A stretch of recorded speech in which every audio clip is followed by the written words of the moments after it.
Hello, hello. How are you guys? I was slow on putting myself in the video today. So if you're watching the replay, you guys got to see that.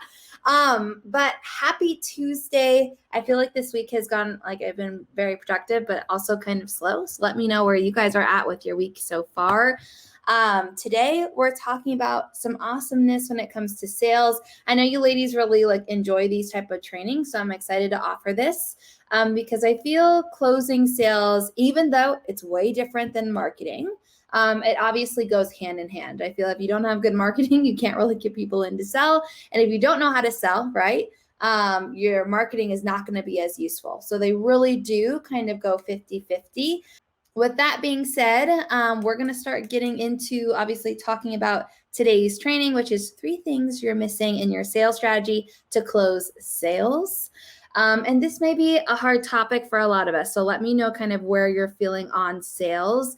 I know when I first started my business, it was obviously that's like the most important thing that we think about. We're like, I have to sell to make money, to make my business viable.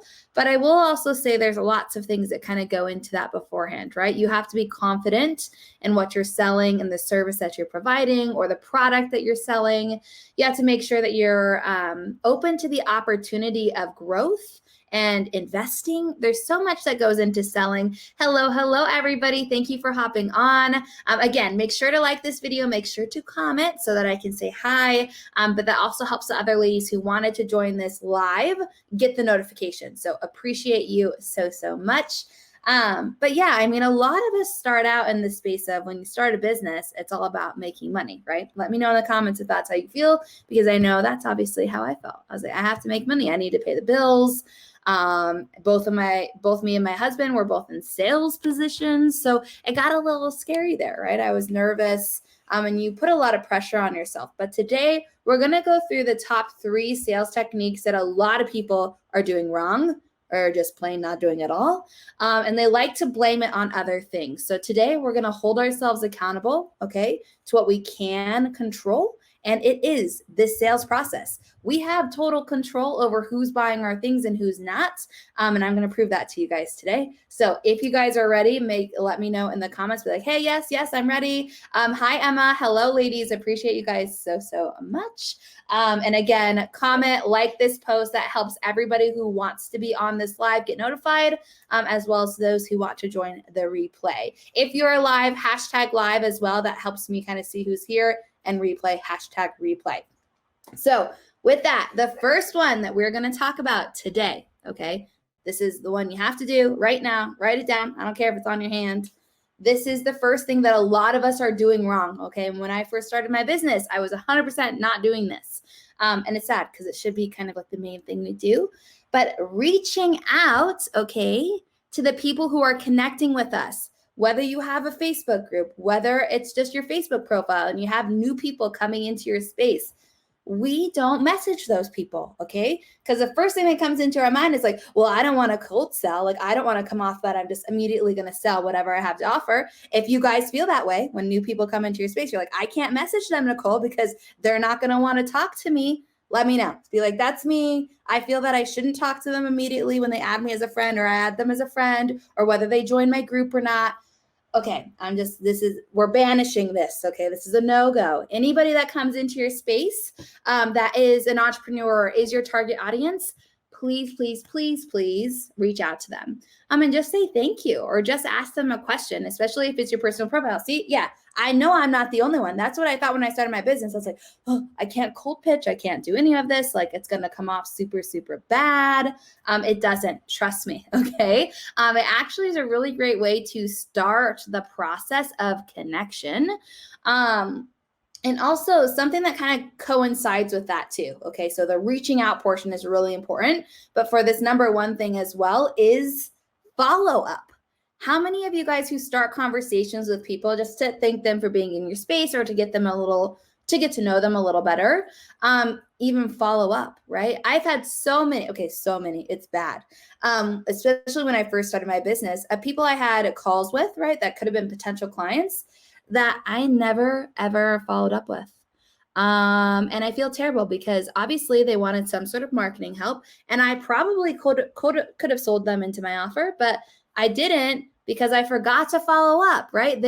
Somebody else probably reached out and snagged them, right? Like I had that awesome call with them where they realized they needed their marketing, and then this other person would sold them because, right? That's how our brain processes. So if you are a service provider, understand that usually it's pretty rare, okay, to instantly close somebody, especially if your first interaction with them is, in DMs talking about the services that you provide, or, a first time call. It takes people time to process a higher ticket offer. That does not mean they're not interested.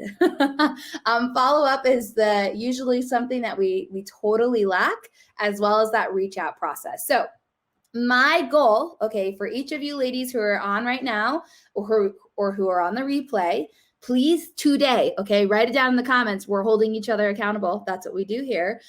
Is reach out to 3 new people, okay, that have either followed you on your Facebook page or that have joined a Facebook group of yours, who are your ideal audience, and just say thank you and ask them something about themselves. Like, why did you start your business, or where do you, just something, okay, conversation starter, reach out, thank them, okay. Thanking people has gone to the wayside, and it's something that I find so tremendously essential to growing great connections. I also, today I've been going, because I have ads going for our awesome Lake Tahoe retreat that's going on in September. I have ads going locally for people that are local to Lake Tahoe, and I've been reaching out to those ladies who have been liking my ads and commenting on them. And guess what? Those connections are building, and I probably will be able to close some of those people who would not have closed just by seeing my ad. There's so much about reach up and follow up that we forget to do because I don't know if it's like the confidence thing, like we're afraid to kind of push or ask for that next level, but we get nervous and we get shy, and we forget how essential that is to growing our businesses, okay? Making connections is what it's all about. And who knows, yes, they may not buy your product. Yes, they may not buy into your service, but they could support your business, right? They could share your business. They could refer your business. You could refer someone to them. It really should be this cycle of supporting everyone that's in your space, because when we support others, they're going to support us back. That's honestly how human being works. So that's number 1, okay? Reach out and making sure that we're following up. What I like to do is a follow-up method. Like my strategy for that is right after I have a call with somebody, or let's say like a DM, and we're really talking about sales, I have an immediate email that I send out after that. So the day of, after that conversation, I wrap up our call. I talk about the offers that we have and how we'd love to support them. And then I wait. If I don't hear back in a week, I send another email. That email is then just refreshing that conversation, being like, hi, Joanne, like I know we had this call about a week ago. I just wanted to make sure, do you have any questions? Can I support you in like any further? Because I'd love to support you with X, Y, and Z. Doing that helps me get about 50% of the people that I didn't hear back from to start a conversation with again. And usually there are more questions.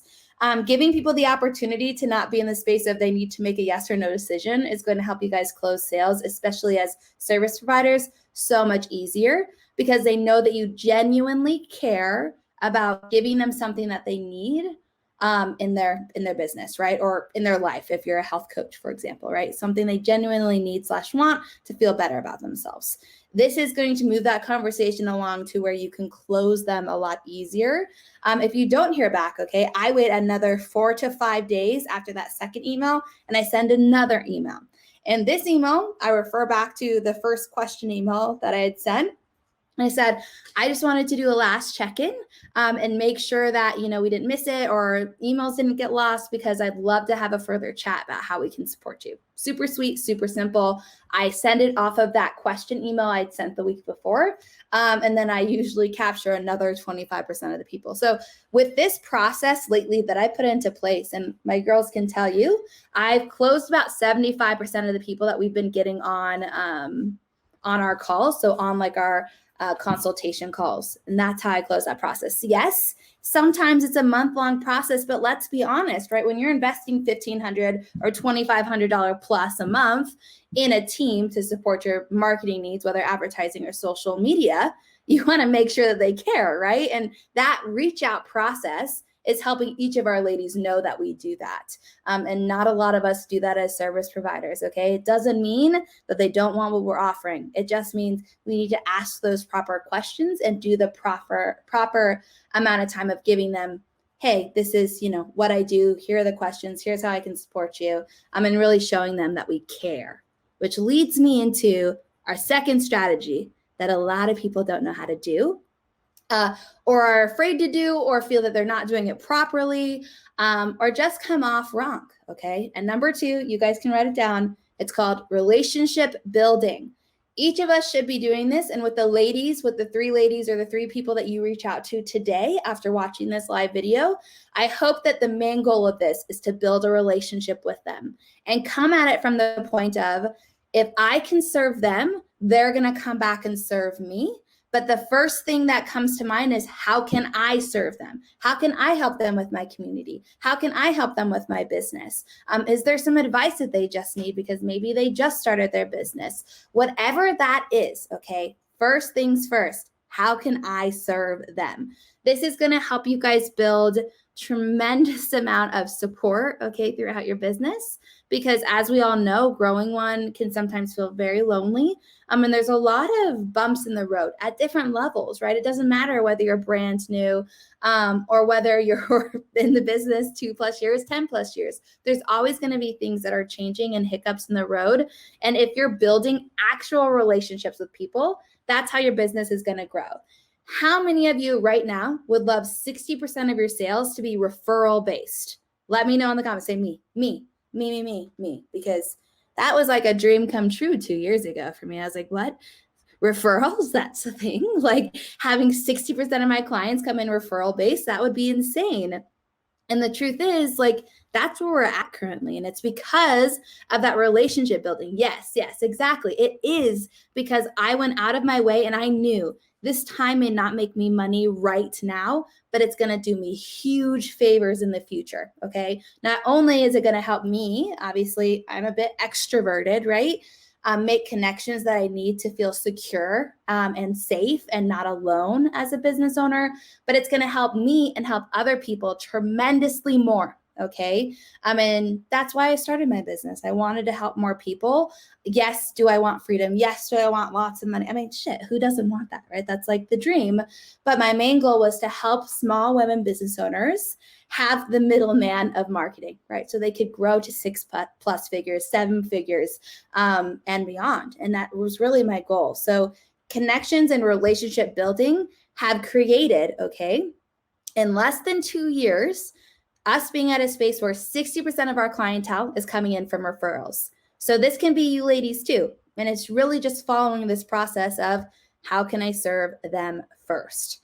And I think a lot of people do relationship building wrong, because a lot of people say, I hear this all the time, like, oh, just like ask them these questions about their personal life and just like get to know them. But really the whole main thing is, well, you just need to sell to them. I don't care who it is, okay, that you're talking to or building relationships with.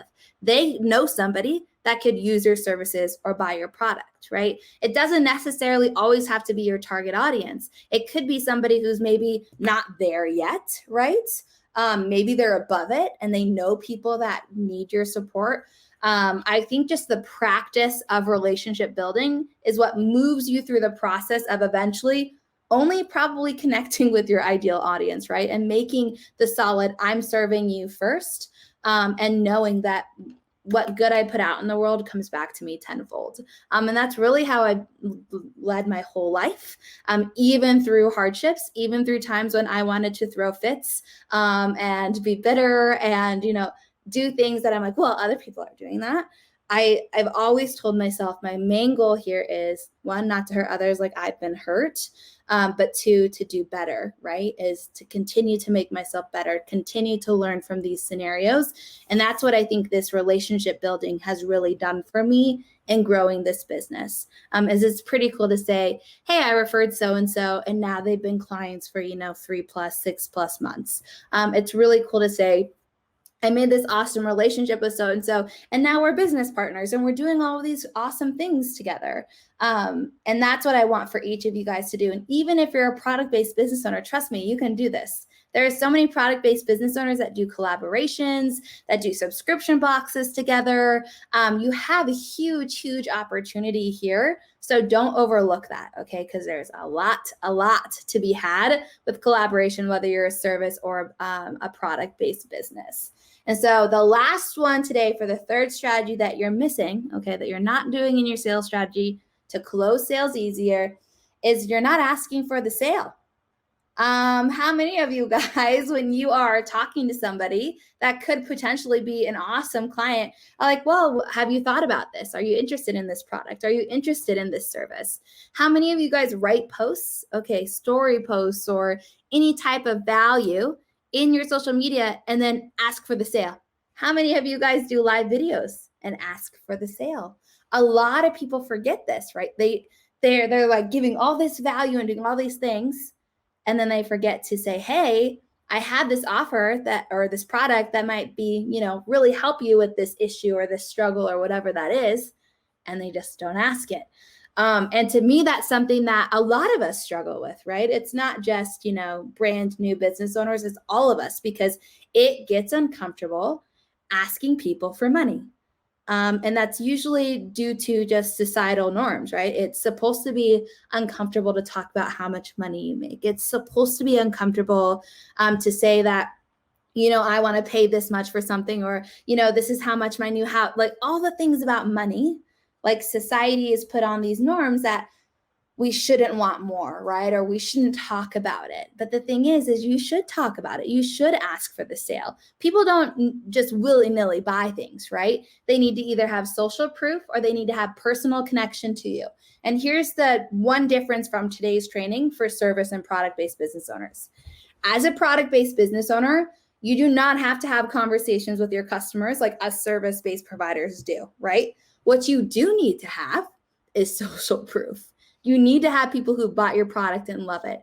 You need to be being consistent on social media. That's the same for service providers, but you have to be showing your product in action, that it's working, that people love it. You need to have engagement. This is the biggest outlier for people that are my clients with ads that are successful, right? Like I currently have a client that is at almost 9 times ROAS, Sapphire.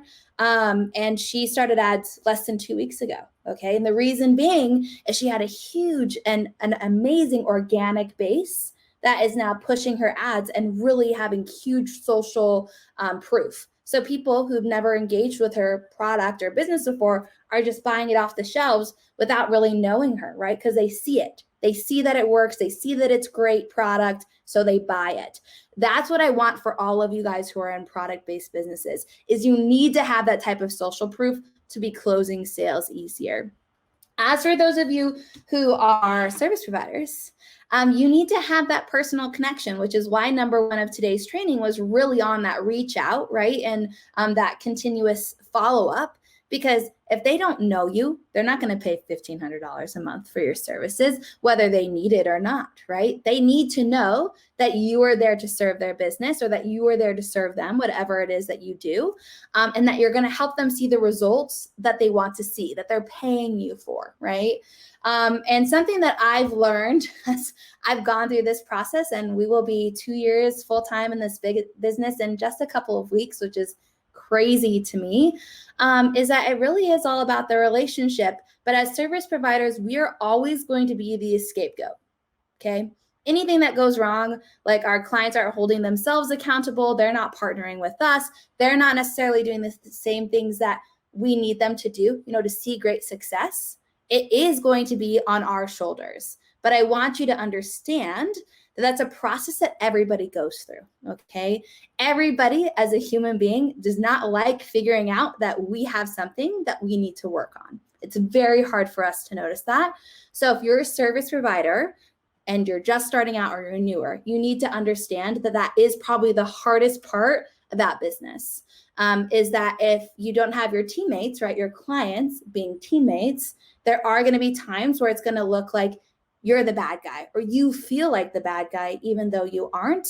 And that's something that is really important when you're closing like these personal connections, right? And you're making this last ditch effort to close a sale. Are they going to be good partners? Are they going to be a good teammate? At this point, it is not about the money, okay? At this point is, am I going to be able to support them? Can they take on this time commitment to partner with me? Yes, all of my clients, we do all that work for them, right? Their social media management, their content creation, everything, their ads.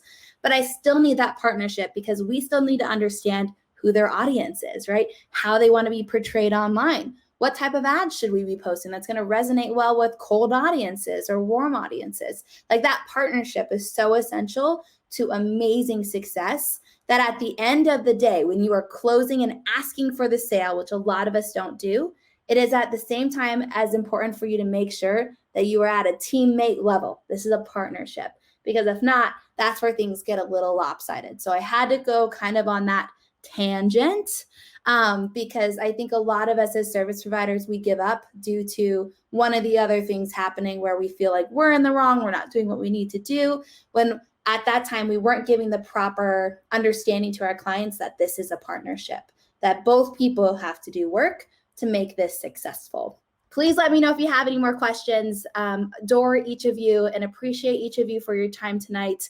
All right, guys, I'll let you go. Thank you so much for being here today. If you're on the replay, ask your questions and I will be back. All right, guys, bye. Thank you.